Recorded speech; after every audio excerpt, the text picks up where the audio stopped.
Something is happening right now in July 2026 that every single immigrant in this country, every green card holder, every visa applicant, every naturalized citizen, and every family with immigration ties absolutely needs to understand. Donald Trump's immigration agenda has not slowed down. It has accelerated.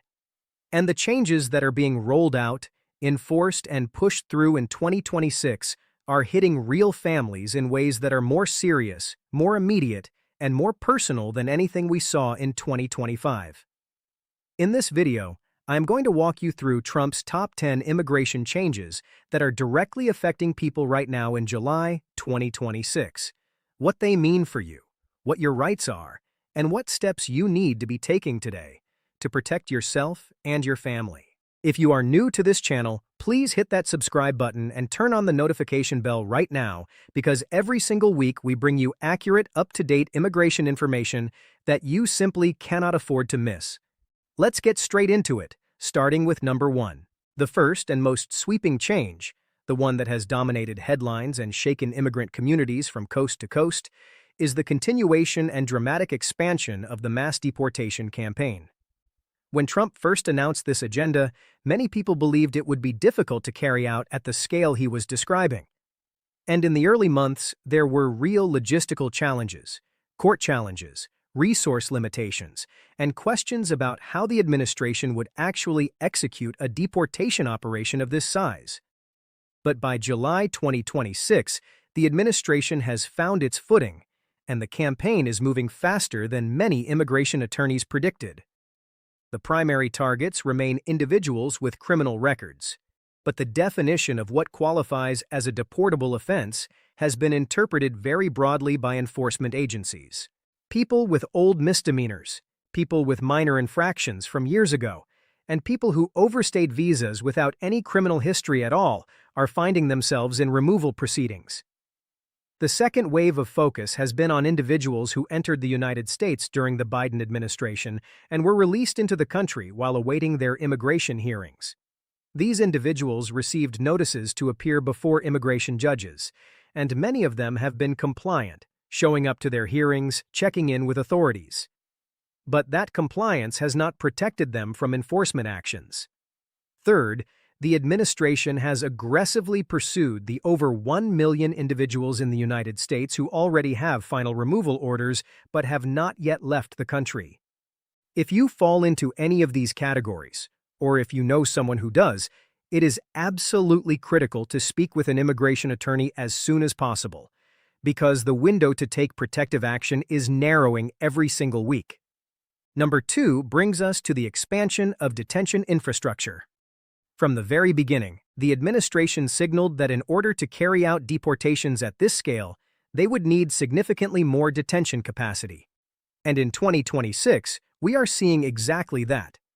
New detention facilities have been set up, existing facilities have been expanded, and contracts with private detention companies have multiplied. The administration has also explored agreements with foreign governments to house detained migrants outside of U.S. soil, which raises serious legal and humanitarian questions that are still being debated in federal courts. What this means practically for immigrants is that if you are detained by immigration enforcement, you may not be held in a facility near your family, near your attorney, or in a state where you have legal support networks. People are being transferred across state lines, making it harder for families to find their loved ones, and harder for attorneys to provide representation. This is something the immigration advocacy community has been raising alarms about throughout 2026. Number 3 is the complete and permanent end of the catch and release policy, and this has fundamentally changed what happens at the southern border. Under the previous administration, individuals who crossed the border unlawfully were detained briefly and then released into the United States with instructions to appear before an immigration judge.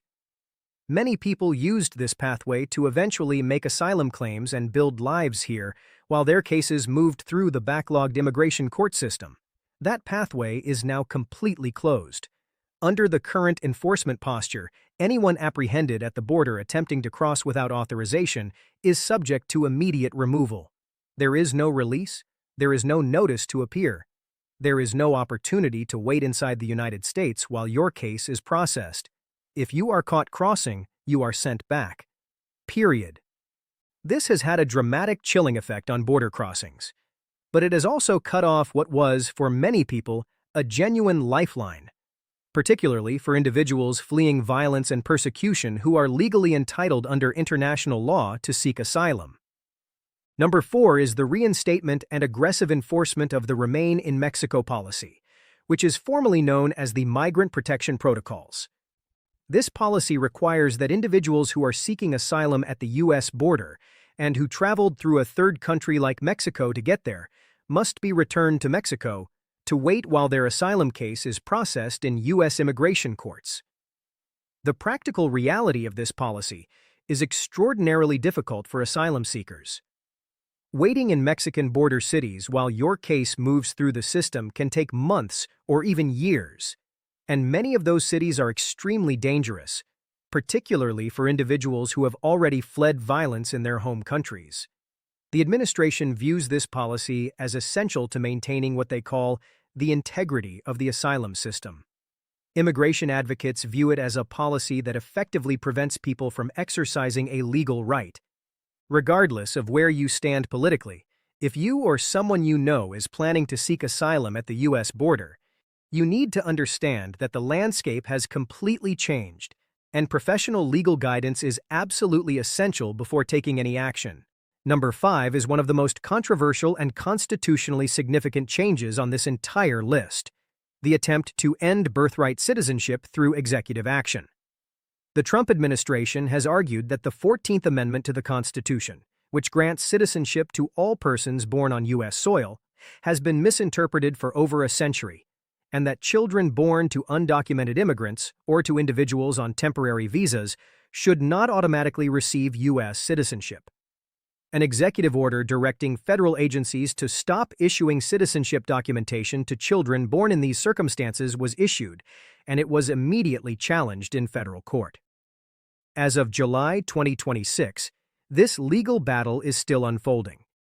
Multiple federal courts have blocked the implementation of the executive order, and the matter is working its way toward the Supreme Court. The ACLU, the National Immigration Law Center, and dozens of other organizations are actively litigating this issue. For families who have U.S. citizen children, it is absolutely vital to ensure that your children's citizenship documentation is in order, and that you are working with an attorney who is monitoring how this legal challenge develops, because the outcome could affect millions of people. Number 6 is the termination of temporary protected status, known as TPS, for multiple countries. TPS is a humanitarian designation that allows nationals from countries experiencing ongoing armed conflict, environmental disasters, or other extraordinary conditions to live and work legally in the United States on a temporary basis. The Trump administration has moved to end TPS designations for countries including Haiti, Venezuela, El Salvador, Honduras, and others, arguing that conditions in those countries no longer meet the legal threshold for the designation, or that the designation was granted inappropriately by the previous administration. For the hundreds of thousands of individuals who have been living and working in the United States legally under TPS, some for a decade or more, the end of this status creates an immediate crisis. Many of these individuals have built businesses, raised families, purchased homes, and established deep roots in their communities. If your TPS status has been or is at risk of being terminated, please do not wait. Speak with an immigration attorney immediately to understand your options, because there may be alternative pathways to legal status that you qualify for and haven't explored. Number 7 is the continued construction of the border wall, and in 2026, this has moved forward with renewed funding and political momentum. After the Republicans maintained control of the House, border wall construction was prioritized in federal spending negotiations, and new sections are being built in areas that were left incomplete during the first Trump administration. The administration views the physical barrier as a core component of its border security strategy, working alongside increased technology deployment, more Border Patrol agents, and stricter enforcement protocols. Whether you support border wall construction or not, the practical reality is that it is happening, and it is part of a broader physical and policy infrastructure that is reshaping what is possible at the southern border. Number 8 is the travel ban on nationals from certain Muslim-majority countries, which has been reinstated and in some cases expanded beyond its original scope. This ban restricts the ability of nationals from designated countries to obtain certain categories of U.S. visas, and in some cases blocks entry into the United States entirely depending on the individual's nationality and the type of travel document they hold. If you have family members in any of the affected countries who are planning to apply for U.S. visas, whether for family reunification, tourism, education, or work, it is critical to check the current list of designated countries and understand how the ban may affect specific visa categories, because the restrictions are not identical across all visa types or all nationalities on the list. Number 9 is the wholesale revocation of Biden-era immigration policies and the reinstatement of Trump-era policies across every relevant federal agency. This includes directives to U.S. Citizenship and Immigration Services, to the Department of Homeland Security, to Customs and Border Protection, and to Immigration and Customs Enforcement. The policy reversals cover everything from enforcement priorities to how applications are adjudicated, how requests for evidence are issued, how interviews are conducted, and how discretion is exercised in individual cases. What this means in practice is that the entire posture of the immigration system has shifted. Cases that might have been approved more readily under the previous administration are facing additional scrutiny. Requests for evidence are coming back on applications that previously would have sailed through. Processing times in some categories have lengthened as agencies recalibrate to new internal guidance. If you have a pending application with USCIS or any other immigration agency, it is more important than ever to have professional representation and to stay in close contact with your attorney about any correspondence you receive. Number 10 is perhaps the one that causes the most fear, the most anxiety, and the most sleepless nights for people who have already been through the naturalization process and received their U.S. citizenship. The Trump administration has signaled its intention to pursue denaturalization, that is, the process of stripping U.S. citizenship from naturalized citizens in cases where the government believes the citizenship was obtained fraudulently or through material misrepresentation.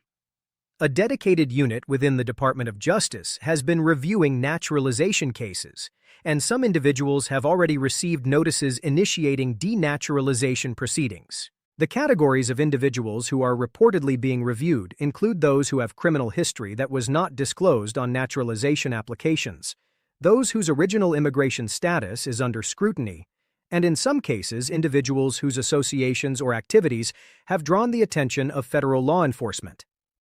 If you are a naturalized citizen and you have any concerns about your naturalization process or whether anything in your background could be scrutinized, please consult an immigration attorney now rather than waiting for a notice to arrive at your door. Being proactive in this situation is far better than being reactive. Friends, I want to be honest with you. The landscape of U.S. immigration in July 2026 is more complex, more uncertain, and more high stakes than it has been in decades. These 10 changes are not just policy shifts on paper. They are affecting real people, real families, real children, and real communities every single day.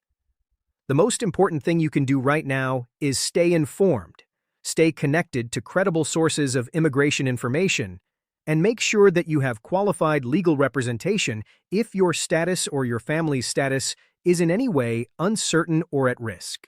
This channel is here to make sure that you have the information you need, delivered clearly, consistently, and without the confusion and misinformation that is everywhere online right now.